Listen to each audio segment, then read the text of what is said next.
비 내리던 밤 병원 복도 앞에서 한 남자가 앉아 있었습니다. 초라한 옷, 상처투성이 손, 그리고 낯익은 얼굴. 도윤. 한도윤? 10년 전 이혼 도장 찍고 떠난 남편이었습니다. 하지만 그는 아무것도 기억하지 못한 채 나를 누구세요라 부르고 있었죠. 그의 주머니에서 떨어진 건 우리 아이의 잃어버린 목걸이 반쪽이었습니다. 그 순간 내 심장은 무너졌습니다. 아이의 죽음은 사고가 아니었습니다. 그리고 그 진실을 감춘 사람은 우리가 가장 믿었던 사람이었습니다. 도대체 무슨 일이 있었던 걸까요? 이야기 시작하기 전 무료 버튼인 구독과 좋아요 부탁드립니다. 알림 설정도 해두시면 새로운 영상이 올라올 때마다 제일 먼저 시청하실 수 있습니다. 이제 이야기 시작하겠습니다. 인천 동구의 노숙인 자활센터는 회색 콘크리트 건물이었습니다. 이른 봄 바람이 차가웠죠. 디지털 헬스케어 스타트업 메디루프의 대표이자 응급의학과 전문의인 박서연은 001료 연계 파일럿 프로그램을 점검하러 이곳에 왔습니다. 계산된 미소를 지으며 센터 관계자들과 악수를 나누는 서연의 손목에는 낡은 시계가 채워져 있었어요. 인턴 시절 매일 새벽을 버티게 해준 약속처럼 이 시계는 언제나 서연의 손에 익어 있었습니다. 브리핑을 듣던 서연의 발걸음이 세탁실 앞에서 멈췄습니다. 파란 플라스틱 의자에 앉은 한 남자가 보였어요. 창백한 볼, 벗겨진 운동화, 축 늘어진 어깨선. 서연의 가슴 속에서 오래전에 지원했다고 믿었던 음절이 먼저 튀어나왔습니다. 도윤, 한도윤. 10년 전 딸을 잃고 이혼한 전 남편이었죠. 한때 피아노 조율사로 섬세했던 손끝을 자랑하던 사람. 서연의 심장이 빠르게 뛰기 시작했습니다. 도윤은 느릿하게 고개를 들었습니다. 눈동자는 물속에서 길을 잃은 등불 같았어요. 입술이 떨리며 겨우 소리가 나왔습니다. 누구세요? 서연은 반사적으로 명찰을 가리고 숨을 삼켰습니다. 기억상실? 믿을 수 없는 상황이었죠. 센터 사회복지사가 다가와 낮은 목소리로 말했습니다. 2달 전에 들어오셨어요. 노숙 기간이 꽤 길었고 머리를 크게 다친 흔적이 있습니다. 최소한의 신상만 알고 계세요. 사회복지사가 건넨 임시 신상 기록지에 적혀 있던 이름을 서연이 천천히 읽었습니다. 한도윤, 43. 서연은 굳어버린 다리를 간신히 옮겨 도윤의 앞에 쪼그려 앉았습니다. 도윤 씨, 나 서연이에요. 한때 아내였던 사람. 도윤은 멍하니 서연의 얼굴 윤곽을 더듬다가 무심하게 손톱 밑대를 문질렀습니다. 내 이름은 잘 모르겠어요. 서연의 폐 깊숙이 차가운 바람이 쓸고 갔습니다. 10년도 더 전 일이 떠올랐습니다. 서연이 임신했을 때 아버지는 차용증과 위약금이 적힌 계약서를 들이밀었죠. 너 같은 기술자 집안은 우리 가문에 어울리지 않아. 혼인 파탄의 귀책 사유를 도윤에게 뒤집어 씌우며 가문의 명예를 내세웠습니다. 기술직 사위를 받아들일 수 없다는 냉혹한 계산이었어요. 도윤은 끝내 싸우지 못했고 출산 직전 조율 가방만 들고 집을 나갔습니다. 서연은 혼자 라온을 낳았고 연락이 끊긴 도윤 없이 아이를 키웠죠. 당직과 육아를 병행하며 버티던 날들. 라온이 바이올린을 좋아한다는 걸 알게 된 건 아이가 7살 때였습니다. 방과 후 신청서를 받아온 날 라온은 횡단보도에서 신호가 바뀌기 전 서연을 한 번 더 돌아봤어요. 엄마, 나 금방 올게. 그게 마지막이었습니다. 퇴근길의 트럭은 브레이크를 밟지 않았고 진술서는 졸음 한 줄로 끝났죠. 가해자는 건설하도급 기사였고 합의금은 누군가의 대리서명으로 사라졌습니다. 서연은 법을 몰랐고 힘을 몰랐어요. 라온이 세상을 떠난 후 서연과 도윤은 장례식장에서 다시 만났고 그 자리에서 이혼 서류에 도장을 찍었습니다. 서로를 바라볼 수 없었죠. 그날 이후 서연은 응급실을 떠나 연구소로 창업으로 도망쳤습니다. 데이터로 생명을 구하겠다는 명분은 사실 죄책감의 변형이었어요. 라온의 바이올린 케이스는 벽장 맨 안쪽, 손이 닿지 않는 곳에 밀어 넣었습니다. 서연은 센터 의무 기록을 협조 요청하는 서류에 서명했습니다. 의료적 사유로 임시 접근이라는 도장이 찍혔죠. 도윤은 세탁기 돌아가는 소리를 하염없이 따라가며 귀를 기울였어요. 마치 오래전 피아노 현이 떨리던 잔향을 추적하듯이요. 그 순간 도윤의 주머니에서 낡은 목걸이 반쪽이 떨어졌습니다. 싸구려 하트에 각인된 라온이라는 글자. 서연의 심장이 뻐근하게 조여왔습니다. 서연은 떨리는 손으로 목걸이를 집어 도윤의 손에 얹었습니다. 도윤 씨, 이건 누구 거죠? 도윤은 한참을 더듬더니 낮게 중얼거렸습니다. 라온 내 아이였나? 그리고 공기 속으로 사라지는 속삭임. 아, 미안해. 서연은 센터 밖으로 나와 차가운 공기를 들이마셨습니다. 10년 만에 다시 마주한 전 남편은 기억을 잃었고 죽은 딸의 이름만 겨우 붙잡고 있었습니다. 서연은 차에 올라타 핸들을 움켜쥐었습니다. 센터 상담 기록에는 작은 메모가 붙어 있었어요. 성함 모르심 라온 반복 발화, 때때로 빗소리 드론 단어 언급. 빗소리 드론? 라온의 사고 당시 하늘 위를 맴돌던 것이 있었던가. 서연은 손등에 난 도윤의 흉터를 떠올렸습니다. 새 가닥, 평행하게 그어진 칼 자국. 이것은 신의 벌이 아니라 누군가의 계산일지 모른다는 생각이 스쳐갔습니다. 서연의 과거는 부산 영도 골목의 굽은 계단에서 시작됩니다. 구멍가게 셔터를 내리던 외할머니의 손등은 늘 거칠었고 밤마다 바다 안개가 벽지에 스며들었어요. 아버지는 병원을 운영했지만 서연을 인정하지 않았습니다. 혼외자였거든요. 외할머니 손에서 자란 서연에게 공부 말고는 탈출구가 없었죠. 장학금으로 의대에 들어갔고 레지던트가 되었습니다. 레지던트 3년차 겨울, 응급실 대기실에 놓인 낡은 피아노를 조율하러 한 남자가 왔어요. 일제 업라이트의 음이 반음 낮아져 있었고 남자가 드라이버를 잡는 손끝은 놀랄 만큼 조심스러웠습니다. 장갑을 벗기고 망치로 현을 건드릴 때마다 철선이 내는 미세한 떨림이 서연의 귀를 간지렸어요. 이름이 뭐예요? 도윤입니다. 한도윤. 그의 여름둘은 작은 반지하에서 살았습니다. 월세를 아끼려 쪽잠을 자고 고장난 선풍기 앞에서 컵라면을 나눠 먹었죠. 도윤은 낮에 피아노 공방에서 일했고 서연은 밤 당직을 섰습니다. 29의 봄 서연이 임신을 했습니다. 라온, 즐거운이라는 뜻의 이름을 준비했어요. 그러나 출산 예정일 한 달 전 서연의 아버지가 나타났습니다. 병원 원장이자 지역 명문가의 가주였던 그 사람은 차가운 얼굴로 계약서를 내밀었죠. 혼인 파탄의 귀책 사유는 도윤에게 차용증과 위약금 조항까지 빼곡했습니다.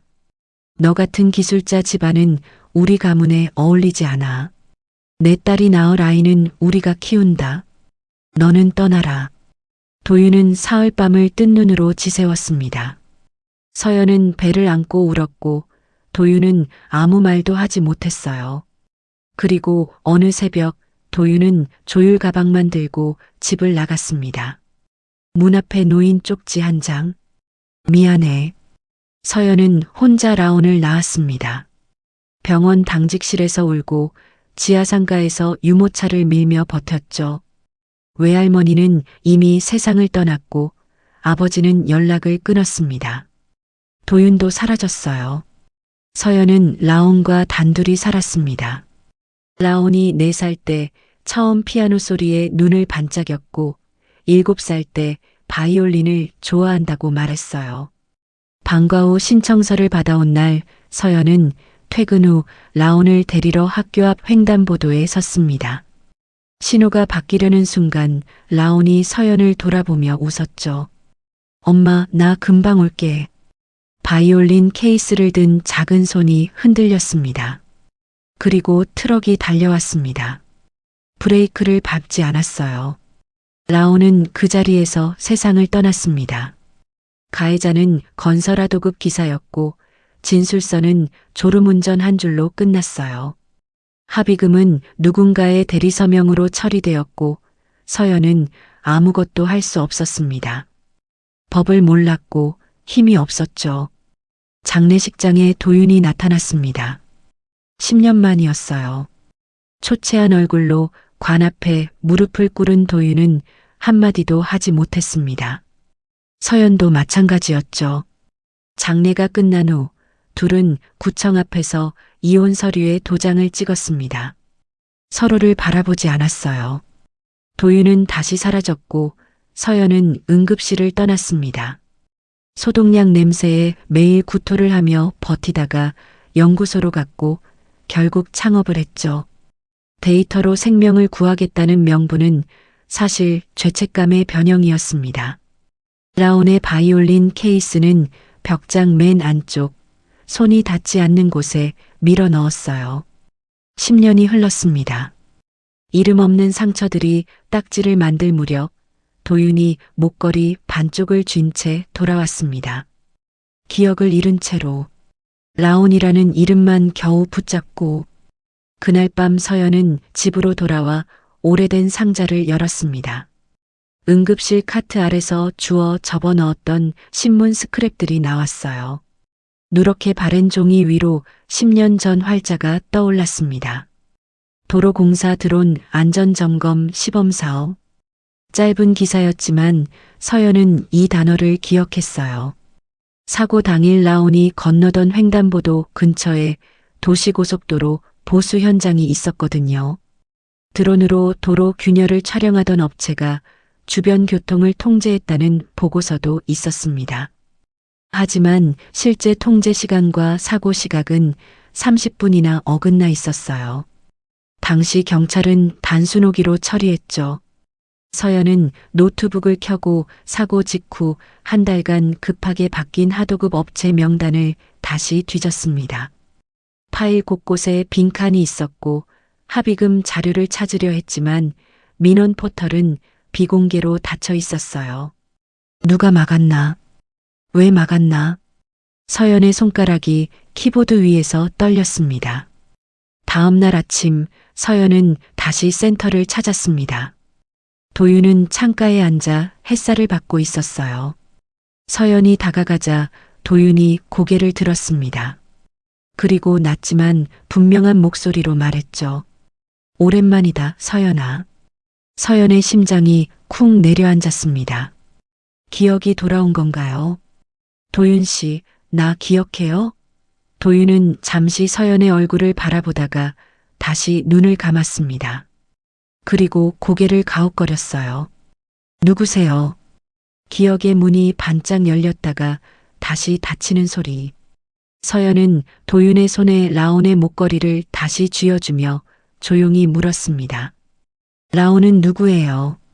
도윤은 목걸이를 한참 들여다보더니 입술을 떨었어요.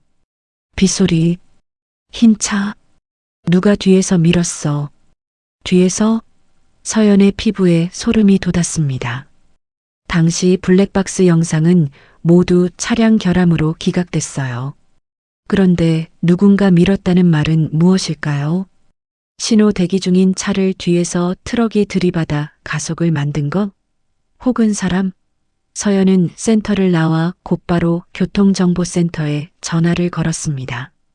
10년 전 교차로 CCTV 영상을 재조회하고 싶다고 했죠. 답변은 짧았습니다. 보존기간 만료. 데이터 없음.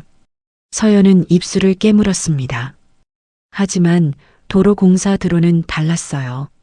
비행 영상은 중앙 서버에 의무적으로 업로드 되거든요. 서연은 당시 계약을 따낸 회사를 검색했습니다. 한림에셋, 부산에 본사를 둔 중견 엔지니어링 회사였어요. 공사장비 임대와 시설 관리로 재산을 불린 곳. 서연은 대표이사 이름을 클릭했습니다. 권만식. 화면에 뜬 이름을 보는 순간 서연의 손이 멈췄습니다. 권만식. 서연의 아버지. 출산 직전 도윤을 내쫓고 계약서를 들이밀었던 그 사람.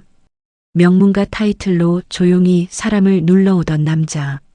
서연은 입술에서 피맛을 느꼈습니다. 권만식이 여전히 드론과 도로를 쥐고 있었어요. 10년 전 그날 우연 같았던 충돌을 누군가가 관리했다면. 아니, 그럴 리 없어. 서연은 고개를 저었습니다. 하지만 도윤의 말이 귓가에 맴돌았어요. 누가 뒤에서 밀었어. 서연은 잠을 포기하고 노트북을 다시 열었습니다.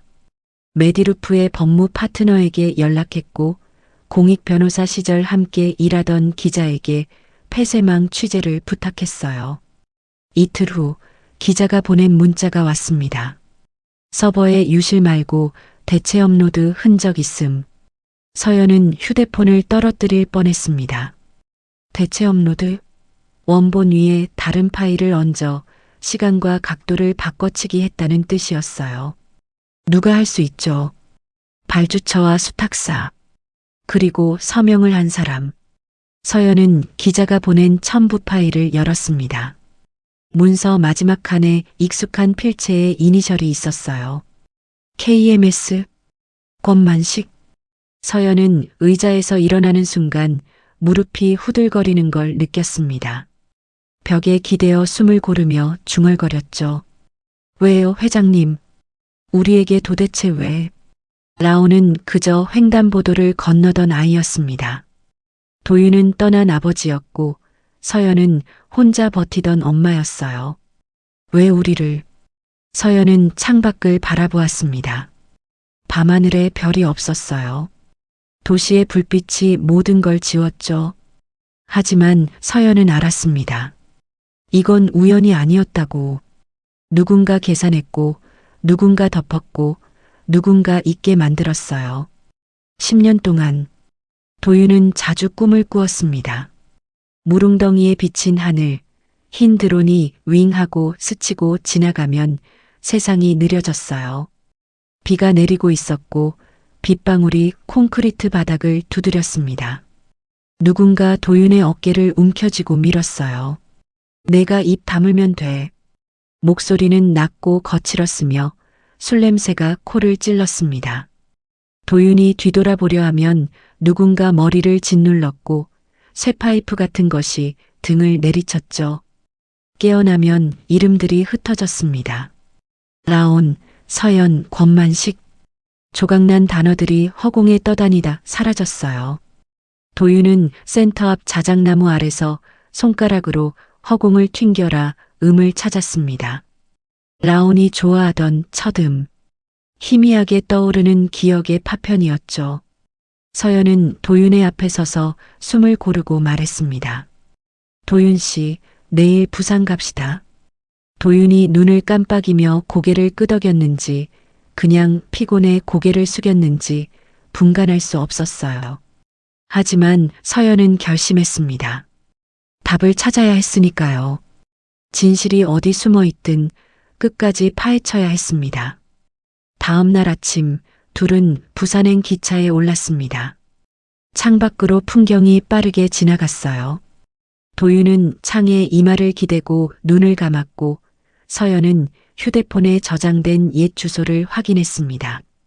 부산 남구의 작은 피아노 공방. 10년 전 도윤이 일하던 곳이었죠. 기차가 달리는 동안 서연은 도윤의 옆모습을 지켜봤습니다.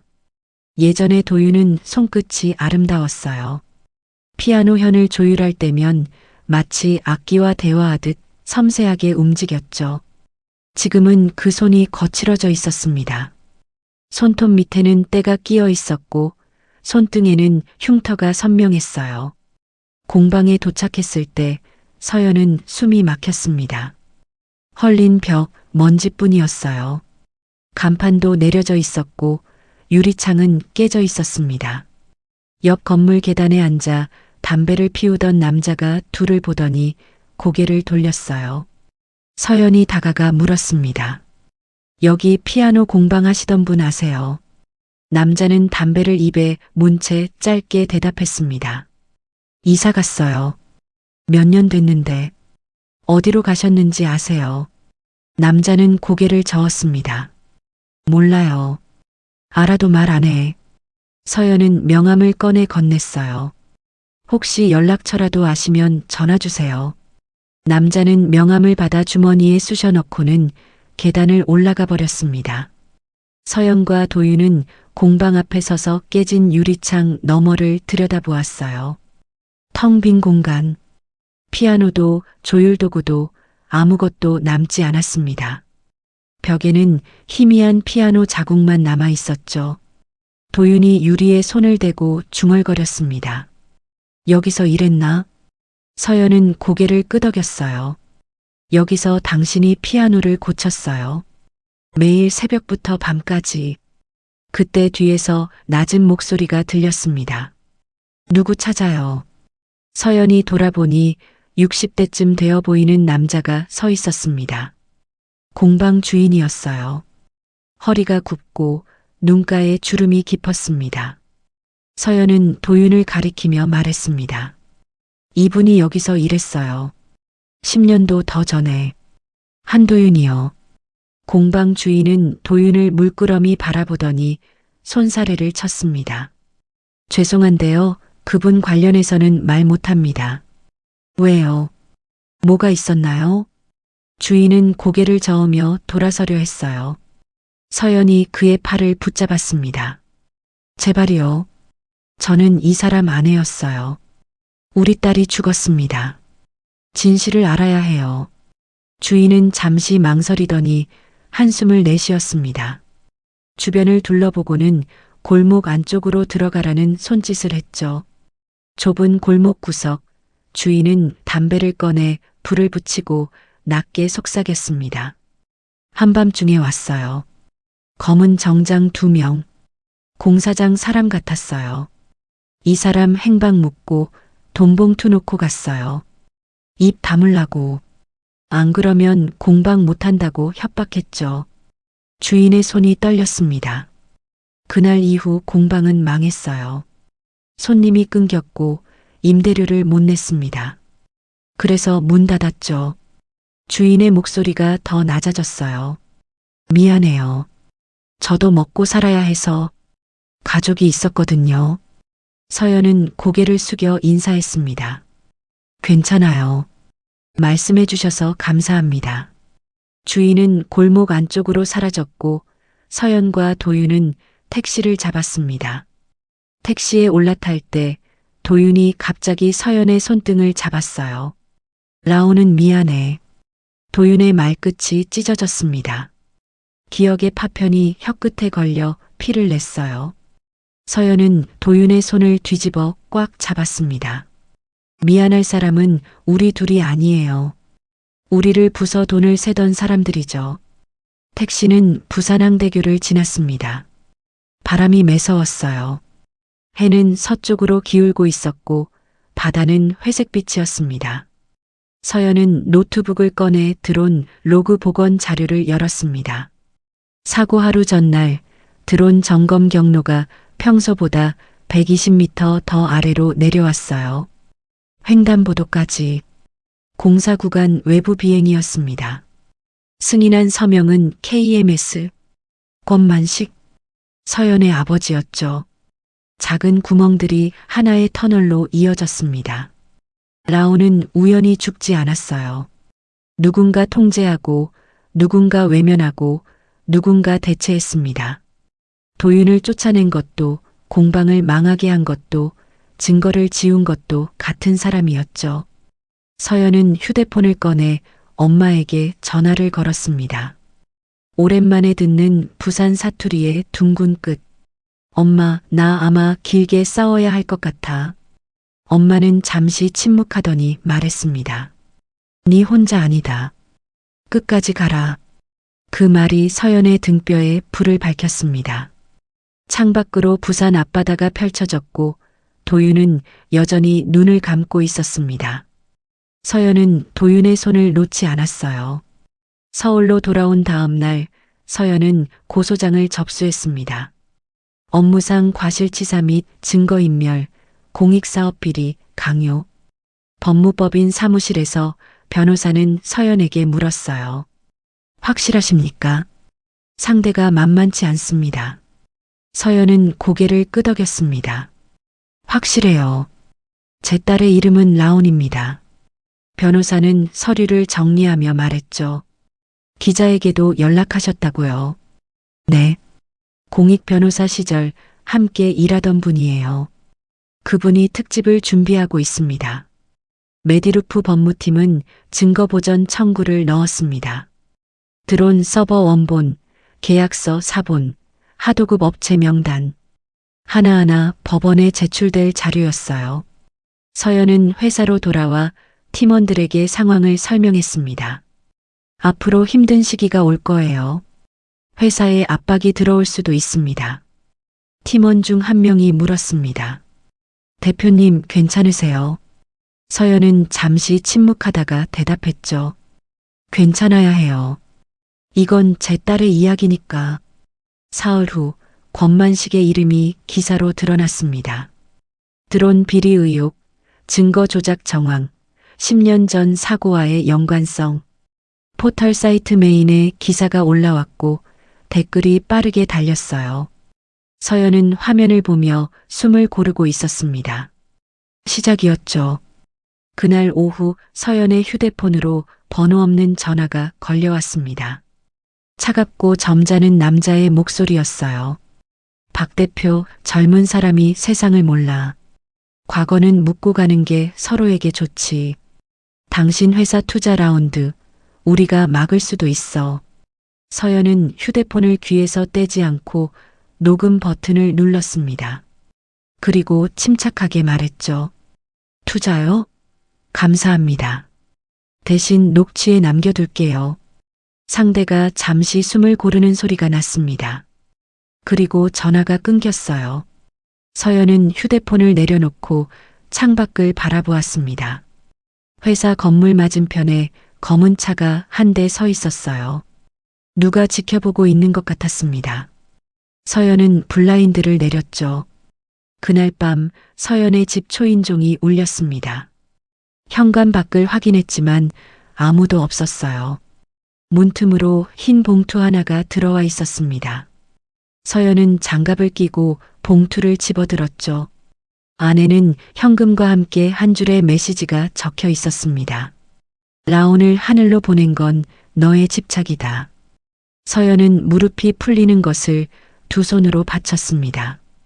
비틀거리며 주방 싱크대에 붙었을 때 눈물이 쏟아졌어요. 하지만 울 시간은 없었습니다. 서연은 연락처 목록의 맨 아래 이름을 눌렀습니다.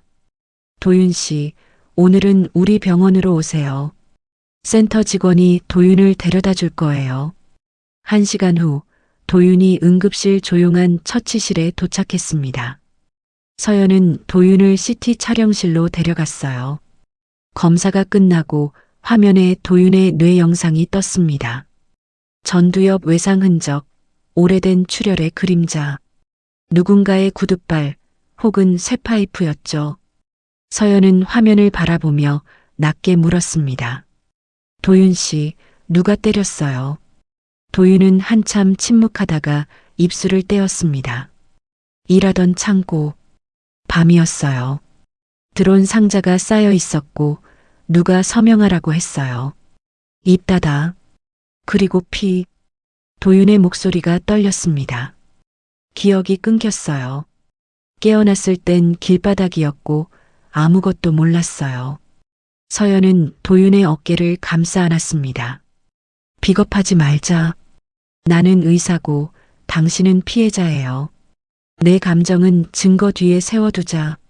하지만 팔 안쪽에 닿은 도윤의 체온은 오래된 봄비 같았습니다. 서연은 도윤을 입원실로 옮기고 병원 법무팀에 상해 진단서를 요청했어요. 다음 날 검찰은 서버 원본을 압수했습니다. 로그에는 예상대로 대체 업로드 타임스탬프가 남아 있었어요.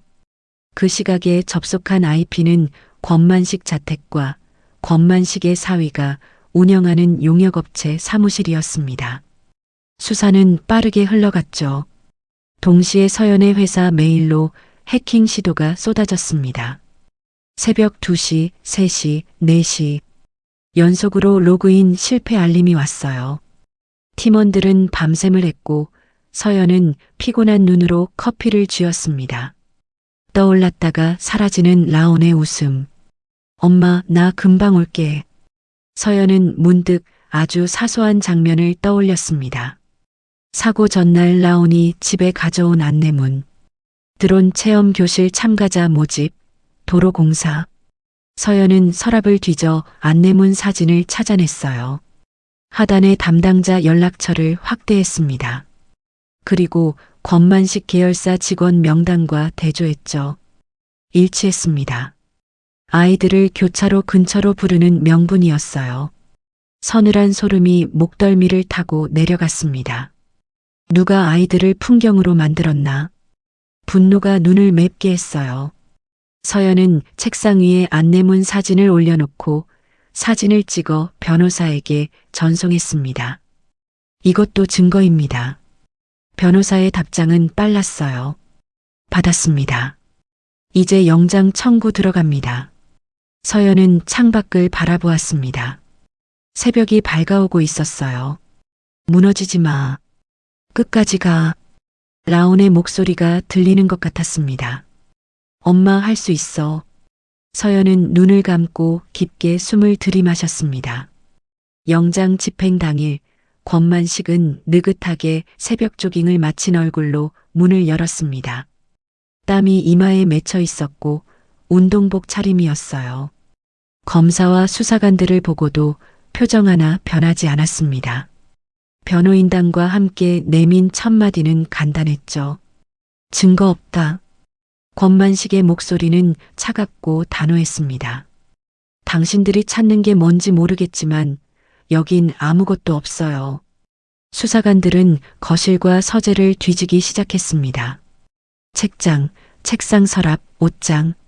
하나씩 열어보았지만 특별한 것은 나오지 않았어요. 권만식은 소파에 앉아 팔짱을 낀 채 지켜보고 있었습니다. 여유로운 표정이었죠. 1시간이 지났습니다. 2시간이 지났어요. 수사관들의 얼굴에 초조함이 번졌습니다. 그때 한 수사관이 거실 장식장 앞에 멈춰 섰습니다. 유리문 안쪽에 골동품 도자기들이 진열되어 있었어요. 수사관은 장식장 뒷면을 손으로 더듬었습니다. 뭔가 이상했거든요. 두께가 맞지 않았어요. 장식장을 조심스럽게 앞으로 당기자 뒷판이 살짝 벌어졌습니다. 비밀 서랍이었어요. 권만식의 얼굴이 굳었습니다. 일어서려 했지만 변호사가 팔을 붙잡았죠. 수사관은 서랍을 열었고 안에서 오래된 외장하드가 나왔습니다. 먼지가 쌓여 있었어요. 권만식이 낮게 말했습니다. 그건 오래된 자료야. 회사 문서일 뿐이야. 검사는 고개를 저었습니다. 그건 저희가 확인하겠습니다. 외장하드는 즉시 디지털 포렌식 팀으로 넘어갔습니다. 서연은 검찰청 회의실에서 결과를 기다렸어요. 도윤도 옆에 있었습니다. 두 사람은 말없이 앉아 있었죠. 1시간 후 포렌식 담당자가 노트북을 들고 들어왔습니다. 찾았습니다. 테스트 폴더가 있어요. 화면에 파일 목록이 떴습니다. 날짜는 라온 사고 하루 전이었어요. 동영상 파일이 3개 있었습니다. 첫 번째 파일을 재생했습니다. 드론 촬영 영상이었어요. 횡단보도가 보였고 신호등이 보였습니다. 각도와 높이가 정확히 기록되어 있었죠. 두 번째 파일은 트럭의 주행 궤적이었습니다. 가속 지점, 브레이크 없는 직진, 충돌 예상 지점. 마치 시뮬레이션처럼 계산되어 있었어요. 세 번째 파일이 재생되었을 때 서연은 숨이 멎었습니다. 첫 번째와 두 번째 영상이 겹쳐져 있었어요. 드론이 찍은 횡단보도 위로 트럭의 궤적이 붉은 선으로 그려져 있었습니다. 그리고 화면 한쪽에 작은 인물 실루엣. 아이였어요. 키와 위치가 표시되어 있었습니다. 120cm, 헤어밴드를 한 머리 모양. 서연은 화면에 손을 뻗었다가 떨어뜨렸습니다. 라온이었어요. 라온의 키, 라온의 헤어밴드, 라온이 서 있던 바로 그 자리. 누군가 미리 계산했습니다. 누군가 재현했어요. 누군가 확인했습니다. 서연은 의자에서 일어나 화장실로 뛰어갔습니다. 변기에 엎드려 토했어요. 울지 마. 증언을 해야 해. 서연은 찬물로 얼굴을 씻고 회의실로 돌아왔습니다. 그날 저녁 도윤은 센터 앞 벤치에서 비에 젖은 목걸이를 닦고 있었습니다. 빗방울이 떨어지고 있었어요. 서연이 우산을 씌워주자 도윤은 조용히 물었습니다. 라온, 어떻게 됐죠? 서연은 긴 침묵 끝에 사실을 말했습니다. 누군가가 우리를 계산했어요. 내 아버지가, 아니, 내 아버지가. 권만식이 우리를 부쉈어요. 도윤은 한 손으로 얼굴을 가리고 오래 울었습니다. 비와 눈물이 뒤섞여 흘렀고 울음은 끝내 소리 없이 떨렸어요. 서연은 도윤의 등을 두드리며 낮게 말했습니다. 우리 끝까지 가요. 도윤이 고개를 끄덕였을 때 우산 위로 세찬 빗소리가 북소리처럼 쏟아졌습니다. 다음 날 검찰은 구속영장을 청구했고 법원은 발부했습니다. 뉴스 헤드라인이 권만식의 이름을 쏟아냈어요. 도로 드론 비리, 증거 바꿔치기, 합의금 유용. 방송과 포털 사이트 메인을 장식했습니다. 댓글은 분노로 가득했죠. 서연은 기자회견장에 섰습니다. 카메라 플래시가 터졌고 기자들이 질문을 쏟아냈어요. 서연은 준비한 원고를 내려놓고 천천히 입을 열었습니다. 아이의 이름을 불러주세요. 라온입니다. 즐거운이라는 뜻이에요. 바이올린을 좋아했고 엄마에게 금방 올게라고 말했던 아이. 카메라 셔터가 멈칫했습니다. 분노는 시스템을 움직이게 하지만 이름은 사람을 흔들기 때문입니다. 회견이 끝나고 서연에게 모르는 번호가 다시 걸려왔습니다. 떨리는 여자 목소리였어요. 저 죄송해요. 저는 권만식의 딸이에요. 권소희. 오래전부터 아버지가 하는 일을 알고도 눈 감았어요. 그날 트럭 기사에게 돈을 들고 간 사람이 저예요. 아버지 명령이었지만 제가 했어요. 저는 이제 증언하겠습니다. 용서는 바라지 않아요. 다만 진실을 말하고 싶어요. 서연은 말없이 전화기를 쥐었습니다. 누군가는 부서져야 다른 누군가가 살아납니다. 죄의 고리를 끊는 건 대개 가장 가까운 사람의 결심이었어요. 법정에 선 날 서늘한 형광등 불빛 아래에서 서연은 손에 땀을 쥐었습니다. 증인석 첫 줄에는 도윤이 앉아 있었어요. 여전히 기억은 구멍투성이었지만 도윤은 블루종 주머니 속 목걸이를 꽉 쥐고 있었습니다. 라온의 목걸이 반쪽. 서연은 뒷좌석에 앉았고 방청석은 기자들과 시민들로 가득 찼어요. 모두 숨을 죽이고 재판을 지켜보고 있었습니다. 재판장이 입장했고 검사가 일어섰습니다. 검사는 노트북을 열어 화면을 대형 모니터에 연결했어요. 권만식의 외장하드에서 발견된 영상이 재생되기 시작했습니다. 첫 번째 영상은 드론의 적어도 비행이었어요. 횡단보도 위를 맴도는 흰 드론, 정확한 각도와 높이. 두 번째 영상은 트럭의 가속 타임라인이었습니다. 출발 지점부터 횡단보도까지 브레이크 없는 직진 경로가 붉은 선으로 표시되어 있었죠. 세 번째 영상이 재생되었을 때 방청석에서 흐느낌이 터졌습니다. 두 영상이 겹쳐져 있었어요. 드론이 찍은 횡단보도 위로 트럭의 궤적이 그려졌고 작은 인물 실루엣이 표시되어 있었습니다. 120cm 헤어밴드를 한 아이. 라온이었어요. 검사가 말했습니다. 이 영상은 사고 하루 전에 제작되었습니다. 피고인 권만식은 드론 비행 경로를 조작하여 사고 지점을 사전에 파악했고 트럭 기사에게 금품을 제공하여 사고를 유도했습니다. 이후 드론 서버 원본을 대체 파일로 바꿔치기하여 증거를 인멸했습니다. 이 모든 과정은 계획적이고 고의적이었습니다. 변호인이 벌떡 일어났습니다. 이에 있습니다. 해당 영상은 단순한 시뮬레이션일 뿐입니다. 사고와의 직접적 연관성을 입증할 수 없습니다. 우연과 과실의 영역입니다. 변호인은 우연과 과실을 반복했어요. 하지만 검사는 추가 증거를 제시했습니다. 권만식 자택과 용역업체 사무실의 IP 접속 기록, 계좌이체 내역, 트럭 기사에게 전달된 금품 영수증, 모든 것이 정확했습니다. 권만식은 피고인석에 앉아 한 번도 고개를 숙이지 않았습니다. 팔짱을 낀 채 무표정한 얼굴로 앞을 바라보고 있었어요. 마치 이 모든 것이 자신과 무관하다는 듯. 재판장이 서연을 증인으로 호출했습니다. 서연은 천천히 증인석으로 걸어갔어요. 선서를 마치고 앉았습니다. 재판장이 물었습니다.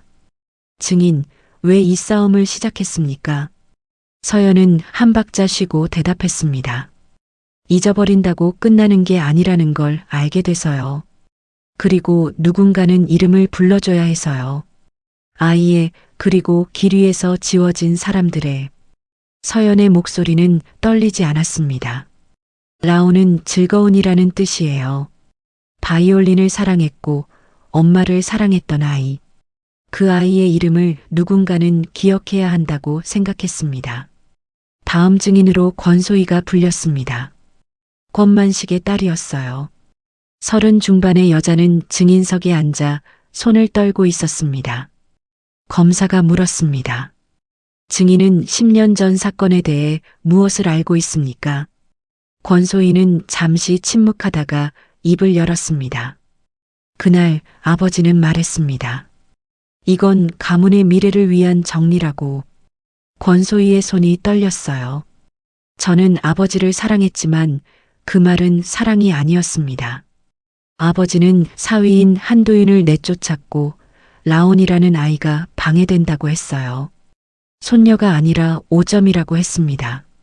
방청석 한쪽에서 흐느낌이 터졌습니다. 권소희는 눈물을 닦으며 계속 말했어요. 저는 아버지 명령으로 트럭 기사에게 돈을 전달했습니다. 500만 원이었어요. 사고 이틀 후였습니다. 기사는 돈을 받고 입을 다물었고 저는 양심을 묻었습니다. 10년 동안. 하지만 이제 더는 못 견디겠어요. 트럭 운전사도 증인으로 나왔습니다. 50대 중반의 남자는 고개를 들지 못했어요. 검사가 물었습니다. 증인, 당시 상황을 설명해 주십시오. 운전사는 떨리는 목소리로 대답했습니다. 브레이크를 밟지 말라고 했어요.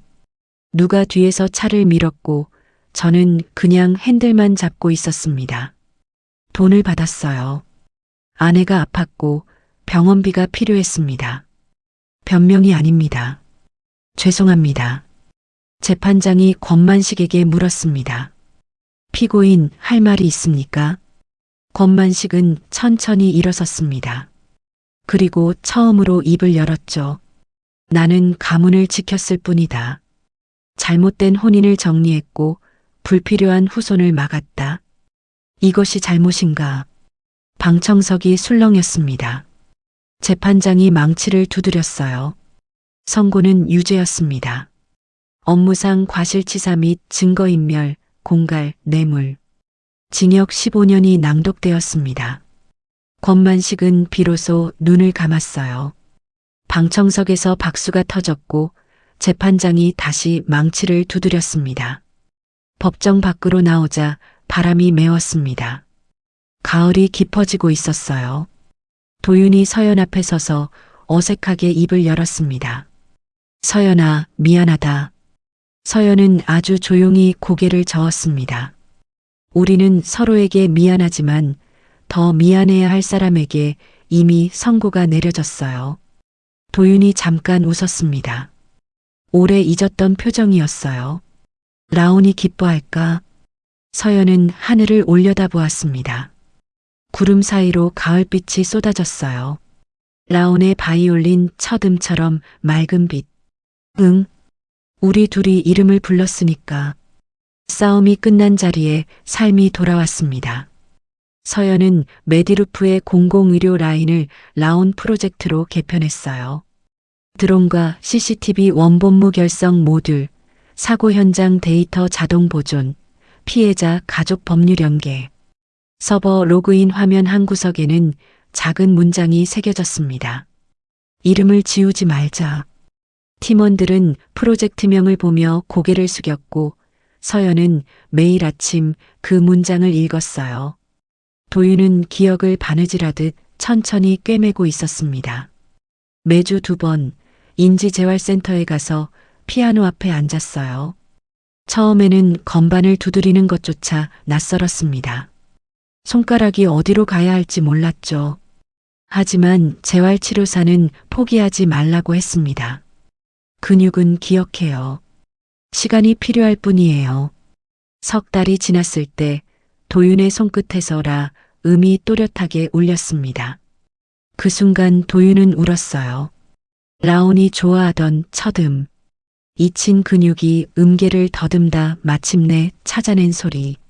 서연은 도윤의 곁에서 조용히 박자를 맞췄습니다. 천천히 함께. 비 오는 날이면 둘은 인천 바닷가로 나갔습니다. 우산을 함께 쓰고 파도 소리를 들었어요. 우산 끝에 맺힌 빗방울이 떨어질 때마다 둘은 라온의 이름을 불렀습니다. 라온아, 우리가 늦게 왔어. 그러나 우리는 왔어. 바람이 그들의 말을 바다로 실어 날랐고 파도는 그 말을 받아 흔들렸습니다. 어느 토요일 센터 공용실에 중고 바이올린이 들어왔습니다. 기증자 미상이었어요. 사회복지사가 서연에게 연락했습니다. 박 대표님, 이거 보셔야 할 것 같아요. 서연은 센터로 달려갔고 도윤도 함께 갔습니다. 바이올린 케이스를 열자 안쪽 천에 작게 새겨진 이니셜이 보였어요. R-라온.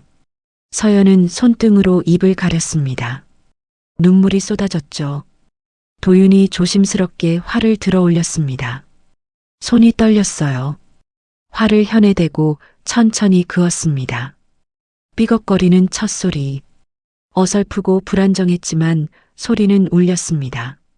센터에 있던 아이들이 하나둘 모여들었어요. 도윤은 음을 찾아 다시 연주했습니다.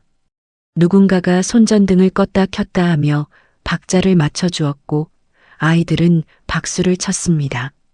그날 저녁 서연은 손목에 낡은 시계를 풀었습니다. 인턴 시절부터 차고 다녔던 시계. 새벽을 버티게 해준 약속 같았던 시계. 서연은 그것을 도윤의 손목에 채웠어요. 도윤 씨, 고쳐줄 수 있어요? 나 자꾸 시간이 엇나갔거든. 도윤은 시계줄을 매만지며 미소 지었습니다. 우리 이제 맞춰봐요. 천천히. 다음 주 서연은 집으로 돌아와 벽장 문을 열었습니다. 맨 안쪽 손이 닿지 않는 곳에 밀어 넣었던 케이스가 있었어요. 라온의 바이올린 케이스. 10년 동안 한 번도 열지 못했던 상자. 서연은 떨리는 손으로 케이스를 꺼내 식탁 위에 놓았습니다. 도윤을 불렀어요. 도윤 씨, 이것 좀 봐요. 도윤이 다가왔습니다. 둘은 마주 앉아 케이스를 바라보았어요. 한참을 그렇게 앉아 있다가 서연이 먼저 입을 열었습니다. 이름을 다시 불러볼까요? 도윤이 고개를 끄덕였습니다. 응. 둘은 동시에 속삭였습니다. 라온. 케이스를 천천히 열었습니다. 안에는 작은 바이올린이 그대로 있었어요. 혀는 느슨해져 있었고 먼지가 쌓여 있었습니다. 하지만 여전히 라온의 바이올린이었죠. 도윤이 바이올린을 조심스럽게 들어 올렸습니다. 현을 하나씩 튕겨 보았어요. 소리는 나지 않았습니다. 조율이 필요해. 도윤이 말했습니다. 내가 고칠 수 있어.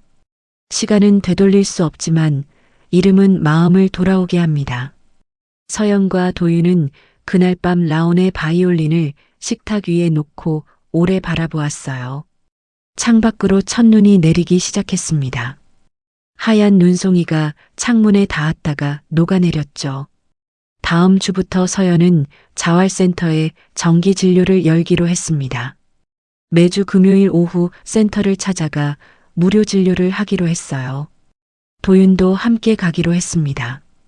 피아노 조율과 음악 재활 프로그램. 접수대에 낡은 종이 달력을 넘기며 서연이 웃었습니다. 우리 여기서부터. 도윤이 고개를 끄덕였습니다. 라온이 듣고 있을 거야. 저녁 뉴스에는 권만식이 수감된 교도소의 하늘이 잠깐 비쳤습니다. 쇠창살 너머로 똑같이 쏟아지는 햇빛. 그 빛의 한 조각이라도 우리가 사랑했던 사람들에게 닿기를. 서연은 바랐습니다. 첫 진료날 센터는 사람들로 북적였습니다. 노인들, 아이들, 노숙을 경험한 사람들. 서연은 한 명씩 진료했고 도윤은 공용실에서 피아노를 쳤어요. 서툴렀지만 따뜻한 선율이었습니다. 진료가 끝나고 한 아이가 서연에게 물었습니다. 선생님, 왜 여기 와요? 서연은 아이의 눈을 보며 대답했습니다. 내가 사랑했던 아이가 있었어.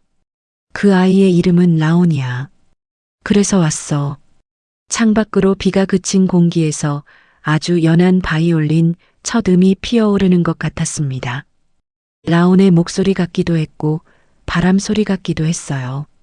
그리고 아주 천천히 두 사람은 같은 방향으로 걸었습니다. 끝이 아니었습니다. 오늘을 견딘 이들에게 내일이 있었고 잊힌 이름에게 목소리가 돌아왔어요. 기억은 때로 부서지지만 사랑은 다시 이어졌습니다. 서연은 도윤의 손을 잡았고 도윤은 서연의 손을 꽉 쥐었습니다. 둘은 센터 앞 자작나무 아래 서서 하늘을 올려다보았어요. 구름 사이로 햇살이 쏟아졌습니다. 라온, 우리 여기 있어. 우리 여기서 시작해. 오늘 이야기 어떠셨나요? 영상이 마음에 와닿으셨다면 구독과 좋아요로 영상 제작에 큰 힘을 실어주세요. 이 이야기를 어디서 듣고 계신지 지역 이름이나 장소를 댓글로 남겨주시면 감사한 마음으로 인사드리겠습니다.